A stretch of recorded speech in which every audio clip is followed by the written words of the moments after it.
नमस्कार, मैं professor Narendra Kumar Pandey, physics department, Lucknow university से। और आज मैं अपने लेजर्स के ऊपर में लेक्चर सीरीज का 9th लेक्चर डिलीवर करने जा रहा हूं। और मैं आप सबका अपने इस लेजर लेक्चर सीरीज के 9th लेक्चर में स्वागत करता हूं।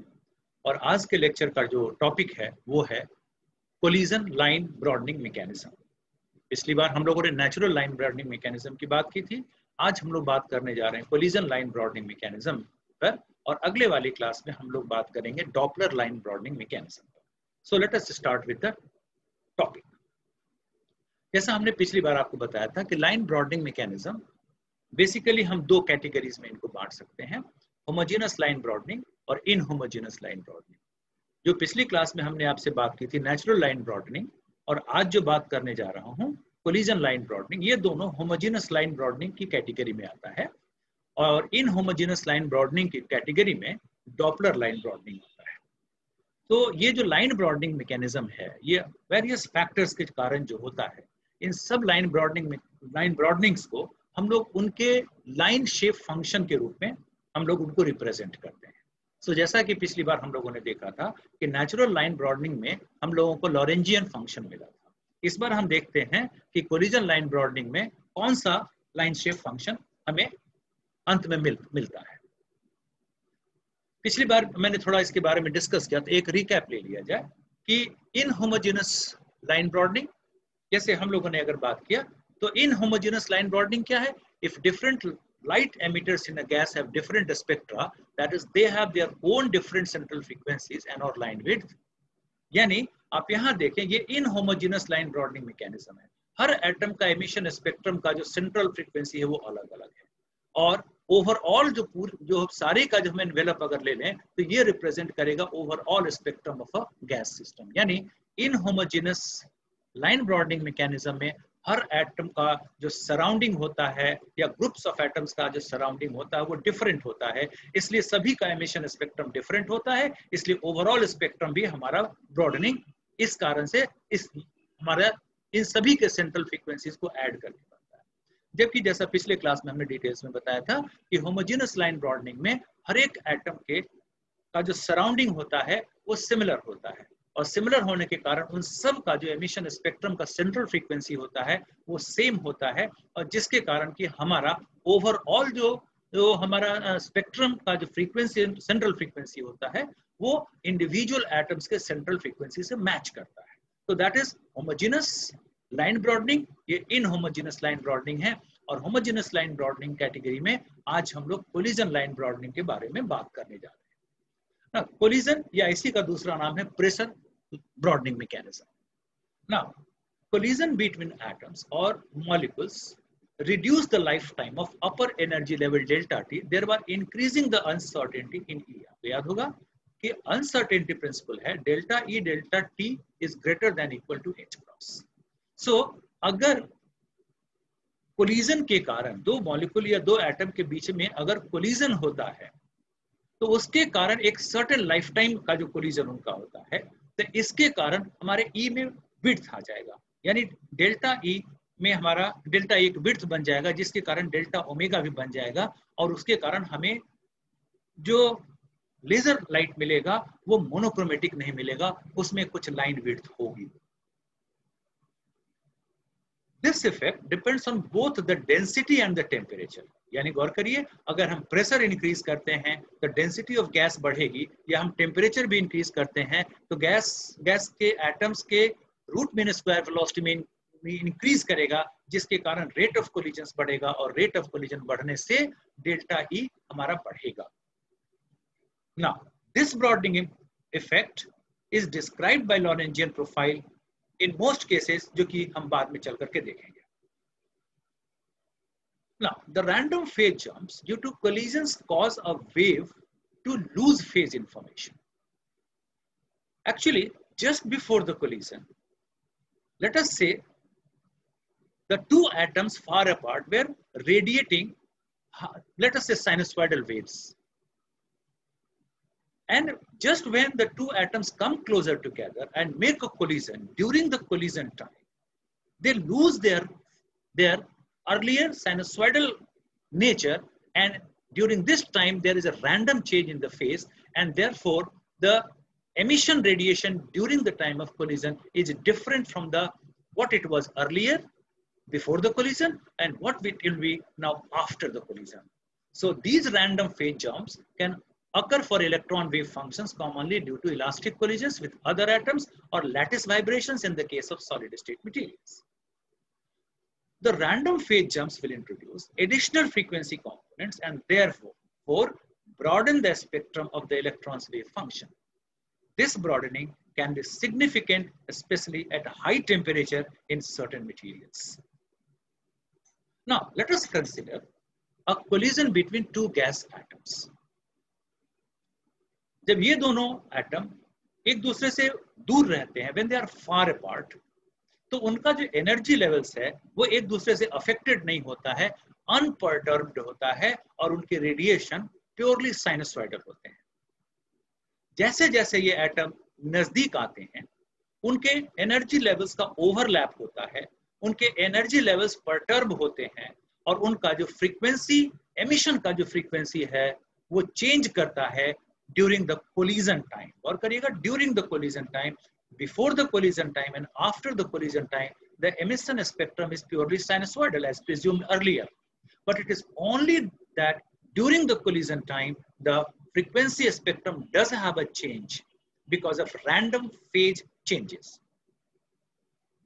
After the collision the frequency returns to its original value. So let us say tau c is the time between collisions and delta tau c is equal to the actual collision time, that is the actual time in which the two atoms are close together in contact with each other. So delta tau, that is collision time, may be written as interatomic distance divided by average thermal velocity, and interatomic distance if we take approximately to be 1 angstrom and average thermal velocity to be 500 meter per second, it will come out to be 2 into 10 to the power of minus 13 second approximately, of course. Now tau c, that is the time between collisions, and mind it, this tau c that we are talking about, time between collisions, that will be different for different collisions. Because when two atoms are making collision, then there are large number of atoms and all the atoms will have their free time before collision that will be different for all these atoms. So we will generally talk about an average time between collision, that is the average time spent by atoms between collisions. So here tau c is the time between collisions, and that can be written as mean free path divided by 500 meter per second. And if you put the value of mean free path, then this will come out to be approximately 10 to the power of minus 6 second. So you just make a comparison. The duration of collision, that is delta tau, is 2 into 10 to the power of minus 13 second. And the time between collisions, that is approximately 10 to the power of minus 6 second, then this time between collisions is much larger than the collision time, the short collision time. Thus, हम लोग ये मान सकते हैं कि the process of collision जो है वो अचानक है और instantaneous है. So the process of collision may be approximated as instantaneous because it is of the collision time is of the order of 10 to the power of minus 13 seconds, whereas the time between collisions is 10 to the power of the order of 10 to the power of minus 6 seconds. Now, as delta tau c is random, the phase of the wave during the collision is arbitrary compared to the phase before the collision. Thus, each phase may be considered to lead to random phase changes, as you can see in the figure. You can see that here we have one collision and here we have the second collision, and this tau c is the time between two collisions. In between the two collisions, the emission spectrum is sinusoidal. Here also between the two collisions, this emission spectrum is sinusoidal. But this time is different from this time, and that will be different from some other collision time.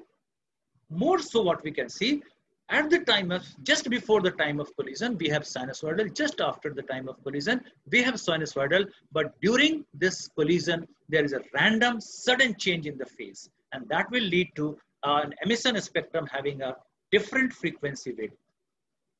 So from this figure, we can understand that it is during the collision time that a different frequency emission spectrum is there that broadens the original sinusoidal wave like this or this.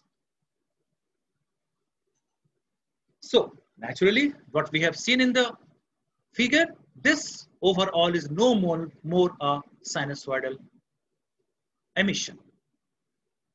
This broadening is what we call the collision broadening.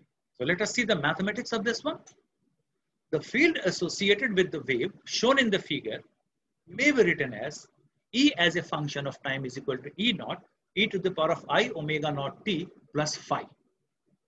Now mind it, phi accounts for the random phase change during the collision time. Omega naught is the central frequency. So this phase phi, that will remain constant for the time duration when there is no collision. That is t lying between t naught and t naught plus tau c. During this time period, this phi phase will remain constant. And at each collision, phi will change abruptly and randomly. This electric field function is a function of time, but we need the frequency spectrum of this field function. So this can be done by taking the Fourier transform like E omega is equal to 1 by twice pi, taking integral from t naught to t naught plus tau c, E naught e to the power of I omega naught t plus phi into e to the power of I omega t into dt. So if we take out the integral, this will give us E omega is equal to 1 by 2 pi E naught e to the power of I omega naught minus omega into t naught plus phi into e to the power of I omega naught minus omega tau c minus 1 by I omega naught minus omega.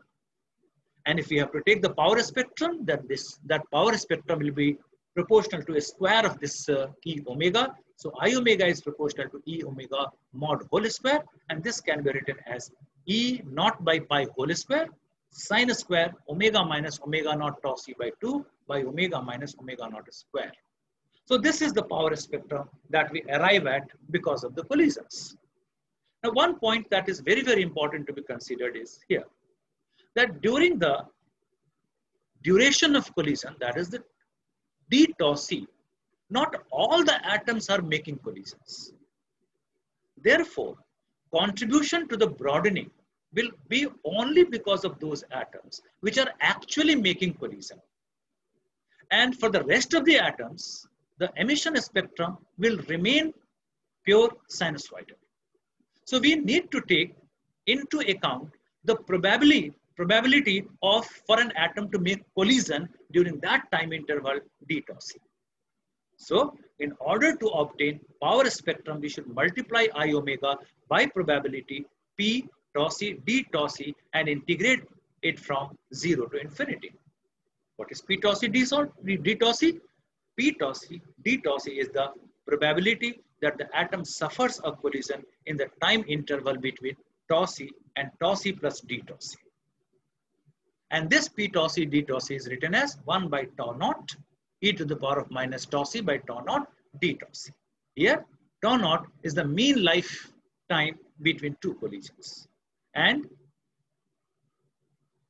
because it should be normalized, therefore integral 0 to infinity p tau c d tau c is equal to 1. Any probability function and integrated from 0 to infinity is certainly 1. And the mean lifetime between two collisions can be obtained from this expression like integral 0 to infinity tau c p tau c d tau c is equal to tau naught. And therefore, the line shape function for collision broadening can now be written as that we had the power spectrum. So we have g omega is proportional to 0 to infinity integral I omega p tau c d tau c. And if we take out the integral, then the final expression g omega will come out to be E naught by pi whole square into half into 1 by omega minus omega naught whole square plus 1 by tau naught square. And certainly, if we make comparison with the function depicted in the last lecture, then this function is certainly a Lorentzian function. So the line shape function for a collision broadening mechanism comes out to be a Lorentzian line shape function. The normalized line shape function for the collision broadening will therefore be g omega d omega is equal to tau naught by pi into 1 by 1 plus omega minus omega naught square into tau naught square d tau, and FWHM can be written as delta omega is equal to 2 upon tau naught. So thank you very much for your kind attention. I hope you have understood the two line broadening mechanisms, that is the natural line broadening mechanism and the collision line broadening mechanism, and both fall into the same category of homogeneous line broadening mechanism, and the line step function for both the broadening mechanisms is Lorentzian. So thank you very much for your kind attention once again.